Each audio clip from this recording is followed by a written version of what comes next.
this is pretty much how I want my communities to be, that when a new person comes who does not know anybody there, might be a bit awkward. Somebody comes out and like, hey, I want to show you something. Hey, let's go play. And they just drag you in, and then suddenly you're no stranger anymore. You have a person that you kind of know. So this is how I try to build my community, that when a new person comes, the existing people just drag them in a very friendly and very welcoming manner. Welcome to this episode of the Community Lounge, the podcast where I chat with community managers from the video games industry who tell me their story, talk about the challenges they face, and share tips to help other community managers do their job better. I'm your host, Steve McLeod. Now, before I begin today's episode, I want to tell you quickly about the guides we are creating for community managers. Some of these guides are already finished and we've been getting great feedback about them. Topics we've covered so far include your first week as a community manager, what actually matters, burnout, recognizing it, dealing with it and preventing it, and becoming a community manager, real life stories. You'll find all of our guides and past episodes at featureupvote.com/thecommunitylounge. You'll find that link in the description. And if you haven't already, please do subscribe to this podcast so that you don't miss out on future episodes. Okay, on with the show. Today I'm joined by Orchid. Orchid is currently community manager at THOMIC, where she works on the Rare Rabbits game. Welcome to the show, Orchid. Hey, thanks for having me here. Now, so many things I want to ask you about, but you told me in advance quite a few things. But one thing I want to start with is you told me that you switched careers from TV journalism to game staff. The first time I've heard about that. Sounds like a fascinating switch. So would you like to tell me what happened? Should we begin there? Yeah, absolutely. So I've been studying journalism. I come from a family of journalists and editors, so where it's kind of runs in the family. There was the only thing like a very straightforward choice. And then I started working on television and had a great interest for TV news, which it was really fun. It was really nice. I was already like drifting towards technology news. What has been invented here and there? Somebody made a game about this and that, or the technology to detect early stage cancer and stuff like that. So this kind of news, technology news from all over the world were already my favorite thing to do. But on TV, I had a great team. I was having fun working I was having a lot of fun working for the news show. However, I started noticing that there is like a glass ceiling, and I had to prove myself too much because of being a girl and being goth. You have to fight more than you actually work. As ugly as it is what it is, and I was trying to ignore it as long as I could. And I just kept doing my thing. And I was doing some hobbies on the side, as I usually do. So one of them is fashion design and alternative fashion, Japanese fashion. And then the switch actually happened through a fashion show. Tell me more. So I was working on TV, also studying at the same time, and then running multiple freelance things. So like always on coffee, always on energy drinks. I had a fashion show. I think it was on a weekend at a local anime festival in Kyiv, Ukraine, and made a dress where the fabric did not match perfectly. Just wanted to have this thing done and was praying for nobody to notice the difference. Spoiler, nobody did. So I already wake up with a bit of like headache, not feeling my best, but I thought I can do that. And I come out on stage and I hear people cheering because they kind of knew me. I could feel, I could hear they like my outfit. But then it's like this very strong headache. It's like a punch in the face and I cannot see anything. And my first thought, do not walk too close to the edge of the stage. Which I did not, because that was my fear. Like that thing was, I don't know how high, but I would have become a pancake if I fell from there. Long story short, I did that. Posed for images, 3 poses, turn around, show the outfit from all sides, go backstage, done. Then the girls pack me into a taxi and say, just go home and sleep, which I successfully did. And the next day I was already feeling better, scrolling social media, hopefully in hope to see some images, because the official photos usually take time. So I was looking at social media if somebody posted some really quick snaps, and I was wondering, did my dress look okay or not? Somebody did post those images, and I noticed it's a foreign name, which was kind of an interesting occurrence because the show was local and well, I personally did not expect anybody from the countries to come for that, or that was just highly unusual. And I said, hey, thank you for posting the pictures. They're really nice. And it's really cool that you come from, again, so the person coming from the Netherlands, I said something like, it's really cool that you come from the Netherlands and you visited our local show. And that was it. Long story short, I started talking to the person because I like making new friends. And this is what I do as a community manager. And it came to the point that I said, yeah, I'm on television and I like that, but I feel like I'm not completely in my place. Something, it just doesn't feel exactly right. And I often feel really, really bad. And then they say, then you should try something new. Here is an event here that like I'm familiar with, that I was there for. And I read about the event and I'm like, if I have $20 in my pocket at this point, it would be good. It was way out of my price range. Then they write me, well, what about the price? What about the press pass? You are a press person. And I'm like, yeah, but I can't get that. I'm not that special. I'm not big, like affiliated with anything. I'm not officially with anything big. Then they got me in with a press pass from like another media outlet. I really don't remember how I arranged it, but I found somewhere to write about it. And I meet these people, people who make games. I was not really a gamer, to be honest, by that time. At that time, maybe a little bit. I played Neopets, which I still do. And then somebody needed. The people were just very welcoming and very nice. And at the end of the show, somebody said, "Hey, you can write, right?" Yeah. We need some stories for our game character. Can you do that? We just have images, and you have all the freedom to come up with background stories for each of them. And I'm like, why not? And yeah, I wrote those stories for theirs. It was the time of social games, so it was for a social game. I write some stories, then somebody needed an emergency translation in a meeting, and I'm like, hey, I can help with that. Emergency translation from what to what? I think it was between Russian, Ukrainian, and English. It was before the war. Mm-hmm. Yeah, so at that time it was ages ago. And they dragged me in the meeting. They're very happy that there is somebody to help. The point is that I have very limited knowledge in what they're going to talk about, what they will want. Like, it's just, I know that those people need to make a deal. I think they did in the end. So it worked out. And I just had those contacts already, and I slowly drifted into game development. And I ended up working for this exact conference for 8 years then. No way. This is a Ukrainian-based conference? No, it was, we were all working remotely. The team was in the US. Wow. They had people in Ukraine. Wow, that's fantastic. And in what way do you think your journalism, TV journalism skills were helpful I mean, obviously they were in the story you just told, but once you started working in the games industry, were you finding you were using your TV journalism skills?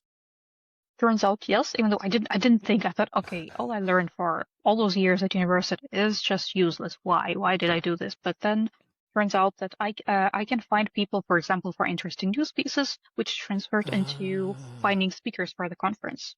I know I can also detect who can explain, who can present nicely, and who would be struggling, for example, or who can bring it to the people better, this person or that person, or which topics can generate more engagement and can bring more people in. For example, this, and also video cutting, video editing, this stuff always helps. Of course. So much of, especially community management, so much of it involves video these days. Which some people say is not fair. Like you apply for a job as a community manager and then they expect you to be a video editor. I really like that story. Hey, there's something I've discovered now. I've been going to video games industry events for 2 or 3 years. There are so many free tickets. And there are so many ways to get free tickets. So that story you told me, I'm thinking, yeah, I also had that view once where it's like, oh man, this is so much money.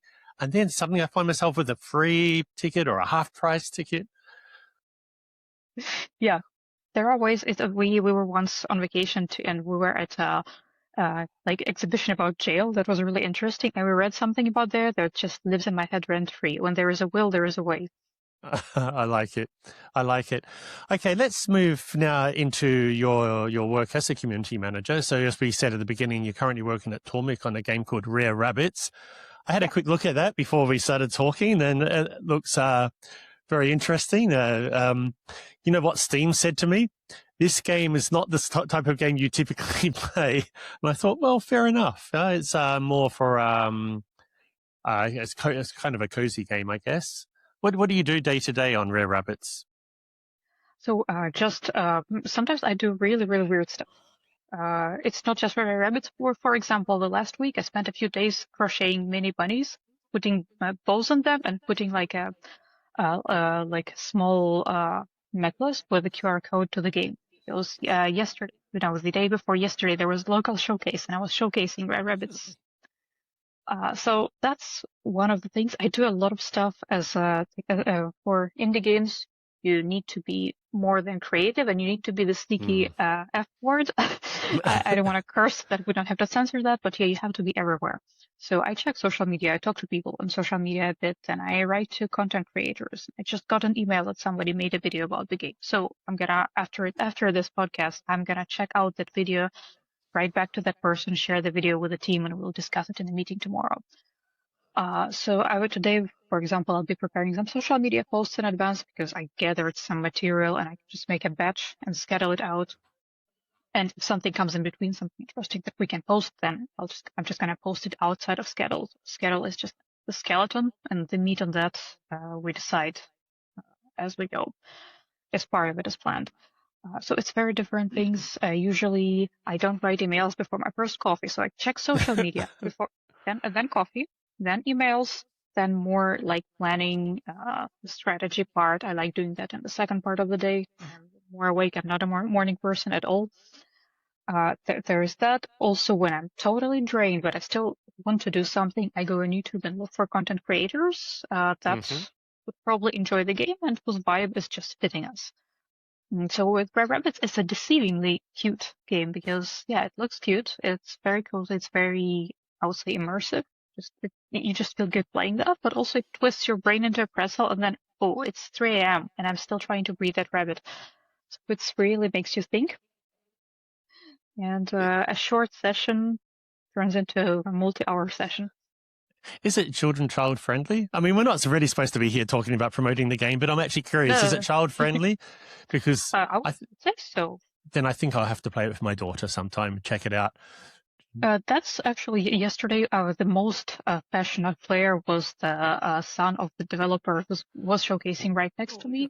Not only he played, he figured it out in no time. Like he was also helping me engage the people. Because he already figured it out and he wanted to share it with the people, and that was really contagious. I don't really know if he already studied biology at school or not, or if he has any interest in that, but he was totally hooked. And then I saw that he's like looking into this genetic thing. Oh, there is this and that, and then together it will give that, which was totally fascinating for me to watch.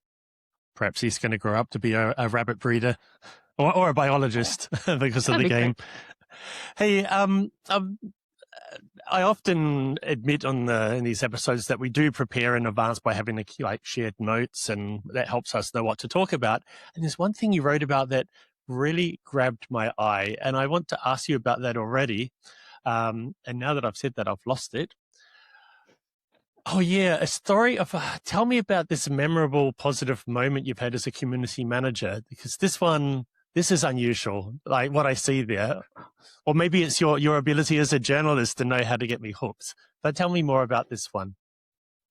So, well, which one exactly? Because I have so many. Okay, you mentioned a Ukrainian daycare story on social media. That's my absolute favorite. So really great choice. I sometimes need to explain how I build my communities to very different people, from developers to those decision makers who might not necessarily understand the importance of community. Sometimes I have to talk to people like that too. It's hard, but yeah, can do that. So and the other time I was scrolling social media, just which I try to limit, but I was looking through social media, this Threads, the Twitter from Instagram, and one story caught my eye about. It was from some person. I don't know her. I don't know her family, but it was about a morning in Ukraine after Russian shelling at night, so nobody got proper sleep, but people still need to go to work. Morning, daycare. After the Russian shelling, nobody slept. The teachers drained, but she's trying to be welcoming. A mom comes in with a son who is not fully awake. He doesn't understand where he is, what he's supposed to do. He's like just standing there. The mother is exhausted, trying to get herself together because she needs to go to work after this. The teacher comes out, welcoming this, saying hi to the mother, welcoming this boy to the playroom. He's just standing there, totally lost and like confused. Then out of the playroom, two boys run out and say to the sleepy one, "Hey, you know what? Mark found a snail in the backyard. Want to go see?" And suddenly this kid lights up. "Yeah, sure, let's go." And then they all run into the playroom.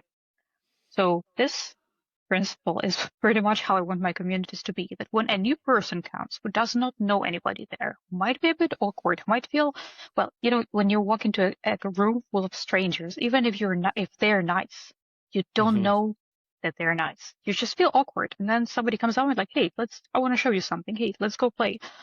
And they just drag you in, and then suddenly you're no stranger anymore. You have a person that you kind of know. So this is this is how I try to build my community, that when a new person comes, the existing people just drag them in a very friendly and very welcoming manner. Oh, I like that very much. And how do you encourage people to do that? What are some tricks or techniques we might use to encourage the community to behave like that? So this starts from a very, very beginning. You need to build the community with this in mind. I think you can also tweak the existing community in this direction, but that would probably be harder. Never done this, so I know. But what I do, I try to make the basis of the community of this very supportive people who just enjoy being friends with other people, being friends online. And then there are new people who come, for example, exactly from the game, who saw the game and then decided to check out the community. And then there's somebody who's just welcoming, getting them in. It's the base so you form the community initially in a way that it consists of this type of people, or it attracts this type of people. And then at some point you reach this critical point where they start doing it without you trying to get them in. Sometimes I take over too, because it can be that like nobody of these people is there, or they're just offline, or I happen to be there, and then somebody comes and I drag them in. So I'm not like a stranger to my own community. I'm also one of those people. Under the name Orchid, you're always going as Orchid. Yeah. And yes. And when you say community, for example, if we're still talking about rare rabbits, where would that community be? Would you use Discord or a different platform, or? So I use very different things. Yeah. I use very different things to build the community. Sometimes it depends on the team. Some teams I worked with, they said that they would like to reach people here and there. So I respect that. But for Red Rabbits, I have a lot of creative freedom. So I try to get all the people on Discord, because this is where we're less dependent on those whims of social media, algorithm changes, stuff. Yeah, this is really stressful. To be honest, this is the main source of stress. But I also use social media. I don't let them use me. I use social media to reach out to new people, to get the new people in the Discord. Or if something, for example, and I also did it with Old Sparks, if it's a bit too raw and too undercooked to show on social media, or if there is a question that I want to ask like real quick, or like the devs want to have asked, and I'm the one handling that, then it's best to do in Discord. So I'm trying to gather people everywhere and get them into Discord, because that's where they can come to Discord and see what's new with their rabbits, or like they are happy with something, they're not happy with something. They know that they can always reach us on Discord. So all roads lead to Discord eventually. I like that, and you're actively encouraging that to happen rather than just letting people stay where they are. Yeah. You mentioned Threads, you mentioned Instagram, and you mentioned one other social media platform I've already forgotten, but you didn't mention Twitter or X. Was that intentional? Have you found, like a lot of people have, that Twitter, it's really hard to do anything with it these days, or are you still making it work? We're still making work. We're still reaching people, and one of the most engaged people comes from there. I still do that because also for the presence, I think it's important for every studio, especially indie studios, because I assume that for big AAA, the marketing team takes care of that. For indie studios, it's more than important to grab the username on all possible platforms, because there will be that one bot that will try to take the name and then charge you for that. Gotcha. And are you finding that Threads and Instagram are very helpful for promoting a game and promoting community? Instagram, not so much. But here's one small thing that people often confuse is that promoting is like a side thing for the community, for a community manager. Yeah, I partially do that too, but this is not what my main thing is. My main thing is to get people engaged, to have them talking, to get them curious. And then they will bring it, for example, to other people, or they will discover it through a social media post. And that's the promotional part, but this comes more on the side. If we're talking about reaching the most people, Instagram, not so much. Threads can be, but you need to constantly be active there. So you need to dedicate, I don't know, an hour or two a day to talk to people there, to talk to other devs, which is pretty cool because it's just talking to really nice people who might like the game. I love doing that. Yeah. From the point of reach, I would say TikTok, even though I'm personally not a fan as a user, but in terms of reach, it shows it to people for games with a cozy aesthetic. I think it makes sense. Cozy or some action, that stuff works because it's visual heavy. It's something that just some kind of like biologically catches the people's attention. So TikTok works there. Twitter is more of an extra, I would say. I still do this. I still do it, but I'm not focusing on it. Of course, I talk to people on all platforms, but it's not my focus point at this time. We're doing a little experiment at the moment with Twitter, we kind of given up on Twitter for my own products for Feature Upvote, and then now we're trying to actually use it not as a way of posting information about us. We're partly doing that, but also to engage. So we follow our customers where we can, and we try to engage in their posts about what they're doing, because we generally are excited to see our customers releasing updates and announcing news. So far, there's nothing much to show. It's a new experiment, but for me, it's like a one last try to make Twitter do anything. Twitter has changed so much.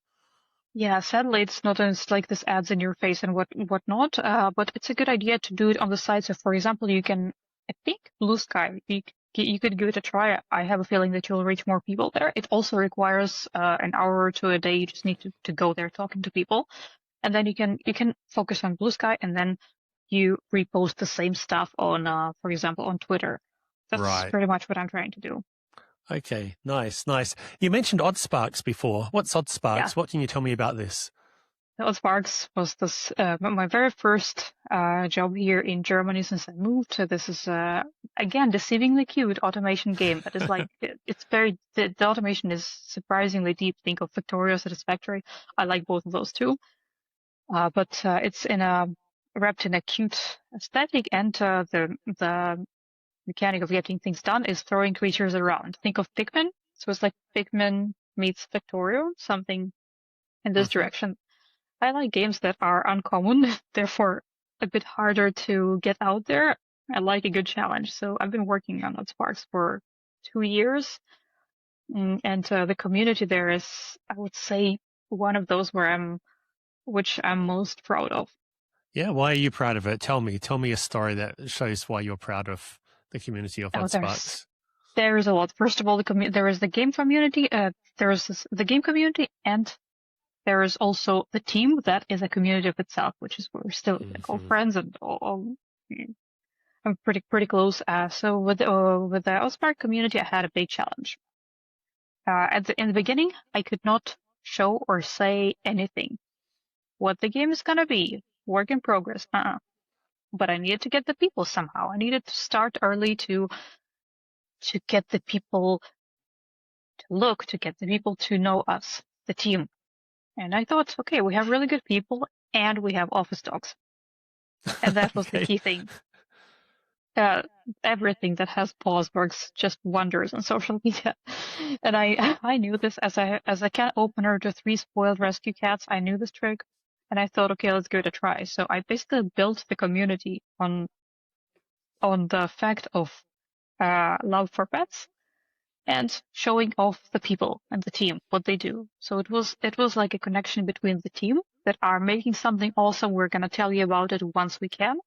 And of course, office dogs. Like, why didn't we get anything done today? Because of this thing here. And then there is this cute face with the snoot, the ears, the eyes, and all that. So the challenge was to build a community without actually showing the game. So we already had some solid base and pretty wholesome base. That's what I was mentioning before. This base of nice people who are generally friendly and who would make friends with others. I built this base because I thought people who love pets, they are less likely to be bad people. And I was right. And then they were also so supportive of us that even some were very upset when we had to do something different or when we changed stuff. So they took it very personally, which is a double-ended sword. You have to be super careful here. But I was lucky that mostly people were very understanding of it. And it ended up in over 5,000 people in Discord after release. I don't remember how much there is now. Haven't checked for a while. But the fact that we managed to build it from like not being able to show anything and to a lot of people playing, and That is a challenge. And how did you go about making sure you're attracting the people who would actually be interested in a Factorio style game? Was it, and not, I mean, if somebody comes expecting a Dark Souls game and it's a cozy game, for example, then that's hard. So, yeah, was there any tricks you had for that? That was something that most people would not like because it's a lot of time and a lot of things that look from the side as if I'm not doing anything. I was checking out in content creator, for example, but again, we were not really doing creator like influencer marketing. It was reaching out to content creators who do give a damn, who really would enjoy this game. So my focus was not on the big guys, not on he has so many followers, therefore he's relevant for us. That was never on my radar. The focus was on, does he like this kind of games or not? Or, she played a similar one, maybe? Well, let's say hi. So it was that, like I spent days looking at people's accounts and discovering creators. It was also really cool. It was very enjoyable. And I built a database, of a few hundred people that could possibly be interested. So once we got a green light from the publishing team, I started writing to them personally. And here's also something it sounds wild, but it works. I don't like the automated emails. I don't like the copy-paste emails. The most copy-paste thing I could do, like the description of the game, but still I explained it differently to different people because I wanted to show why I think that he or she should play the game. And this was not the generic, hey, I saw your channel, and I think you're going to like our game. Sometimes that would be enough, but sometimes I need to say that, yeah, I saw that, and I think this piece of humor in our game would make you interested. So it's a lot of work and a lot of like direct outreach. And it was not like a table with an email and that gets sent to everybody, just the name is changed. No, it was a direct letter to everybody. I know what their cat's name is. I know what their favorite snack is. Yeah. Outreach is hard, really, really hard. And I think it gets harder and harder. And doing it this way, we're showing it's better to write 10 individual emails than 1,000 that are all generic. I think you really hit onto something there.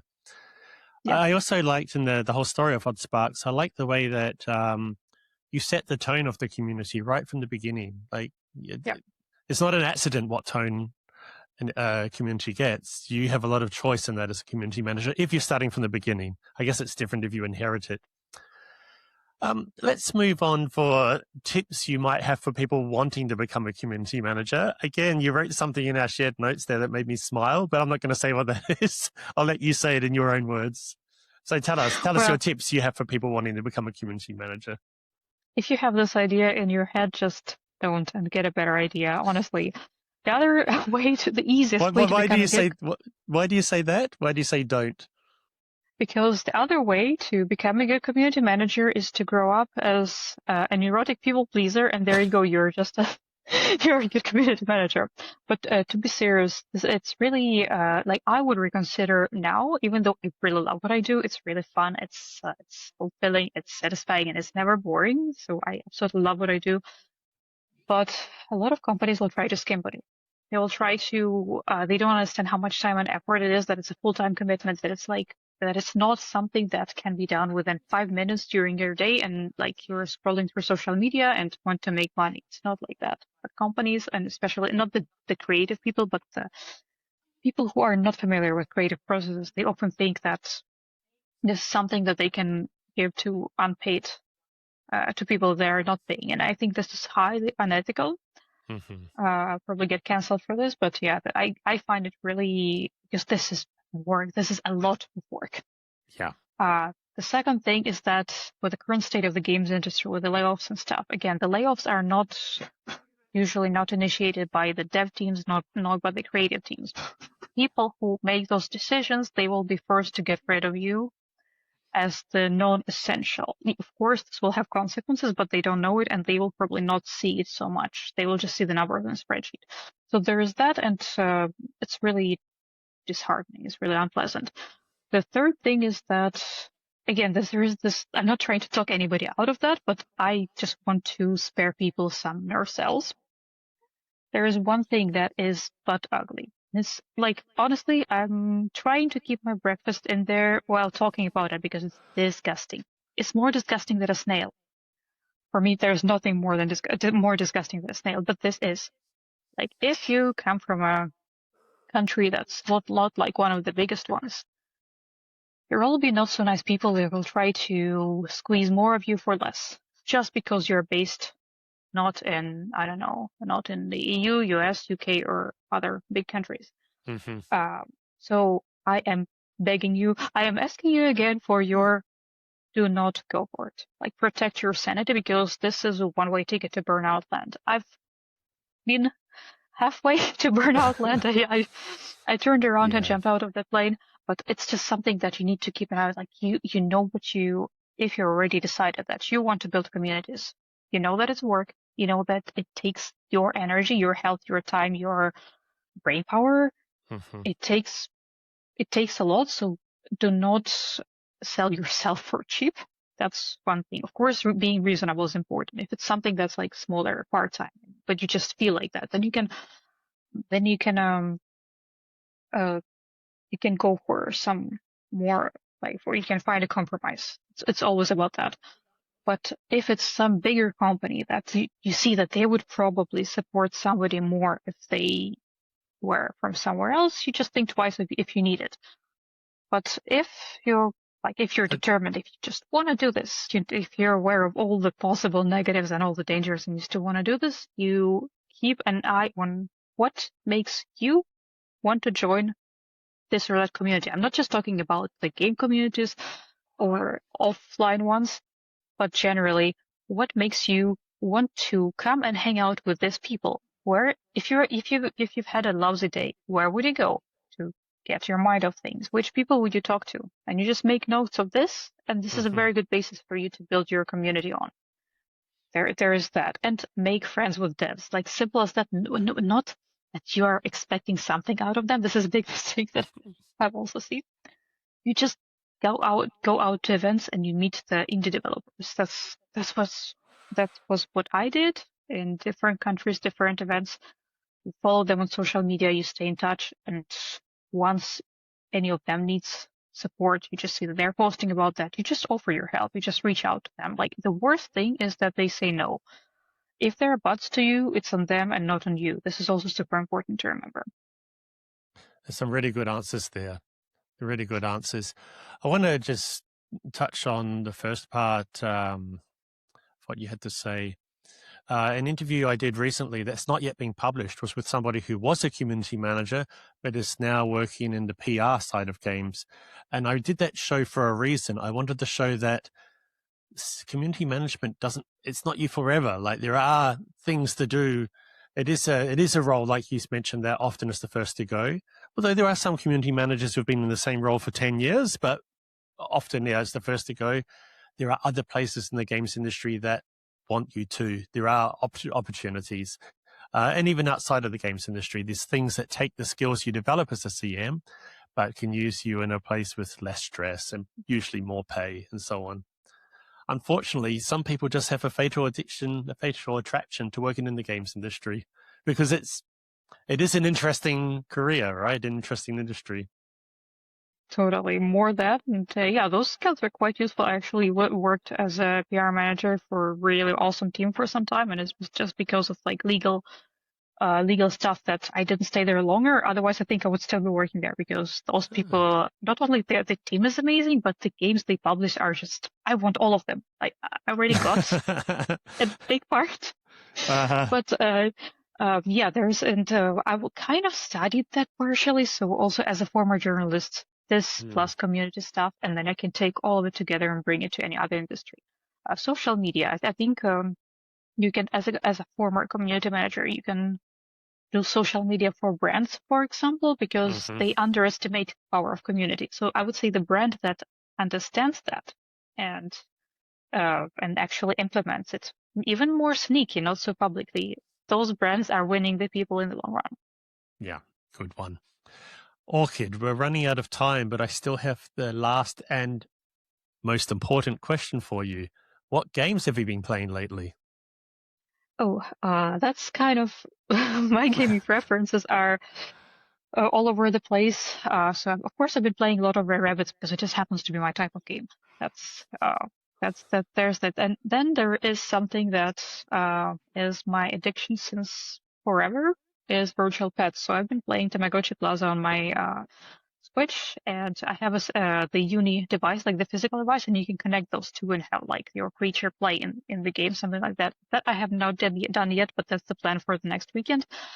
There is that, and I'm also making a small virtual pet game, so I play a lot of these because I'm just into that. And No Man's Sky, the all-time classic. Like if I'm not in the mood to play anything else that's on my list, No Man's Sky is always the way to go.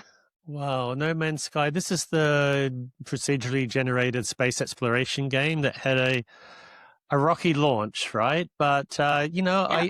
Amazing. It's amazing to see that it's still around, and I hear that it just gets better and better. That they've just steadily and slowly improved it.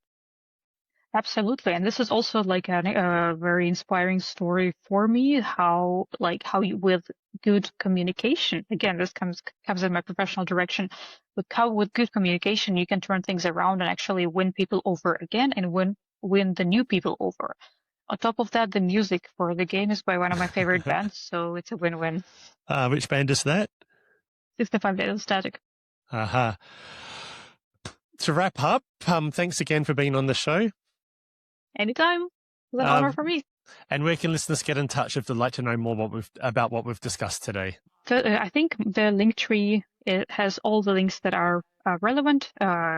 Also, my LinkedIn, I'm trying not to hang out there too much, but if you send me a request, I will gladly confirm it because I like making friends. It's just how it is.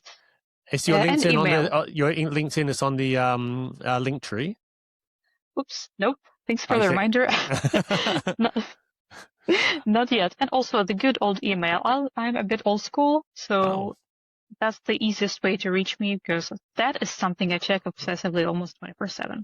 Okay, would you like us to put the email in the show notes, or is that something you prefer to leave out of the show? Okay, great. We'll have all that there. So thank you again. Bye, Orchid. Thank you. Bye. Bye, everyone. Thanks again for listening to this episode of the Community Lounge podcast. If you enjoyed it, please spread the word and share it with friends and colleagues who you think would also enjoy it.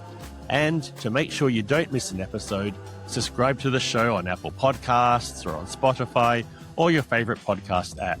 And please give the show a rating or give a review, as this helps listeners find the podcast and it makes me feel good. You can find past episodes or learn more about the show at featureupvote.com/the Community Lounge. And finally, I'm going to leave you with a short ad for Feature Upvote, the player feedback platform I created and the sponsor of the show. Bye. Your players love your game, but the community has ideas, and lots of them. The trouble is, their feedback is scattered across Discord, forums, social media, and somewhere deep within your inbox. You feel like you are drowning in feedback. That's where Feature Upvote comes in. With Feature Upvote, you can centralize all your player feedback in one place. Set up a feedback board where your community can post suggestions and vote for their favorites. The most popular ideas rise to the top, giving you a clear, data-driven roadmap. Pages are fully customizable to match your game's art style and vibe. With no logins required, no friction, just instant organized feedback from the people who care most.